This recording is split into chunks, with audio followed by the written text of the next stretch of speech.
Hey everyone, welcome back to my channel. তো দুপুর দুপুর রেডি হয়ে নিয়েছি। আজ হচ্ছে আমার বড়দি ভাইয়ের স্বাদ, তো সেখানেই যাওয়ার কথা আছে। আমাদের বেরোতে বেরোতে প্রায় অনেকটাই লেট হয়ে গেছিলো, আর রাস্তায় যাওয়ার পথে এক জায়গার থেকে মিষ্টিও কিনে নিয়েছিল বম্মা।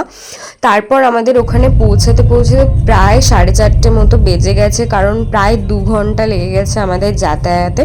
তারপর গিয়ে দেখি ভিতরটা অনেক সুন্দর করে ডেকোরেট করা হয়েছিল। আমাদের যেতে যেতে প্রায় স্বাদের অনুষ্ঠান কমপ্লিট হয়ে গেছিলো, তো আমি খেতে বসে পড়েছি। আজ আর মেনুটা দেখালাম না। তারপর বিকেলবেলায় সবাই মিলে চা খেয়েছিলাম গল্প টল্প করে, এভাবেই আবার বাড়ি ব্যাক করেছিলাম। আর রাস্তায় আসার পথে বেশ প্রায় জ্যাম পড়ে গেছিলো, তাই আস্তে আস্তে অনেকটা রাত হয়ে গেছিলো।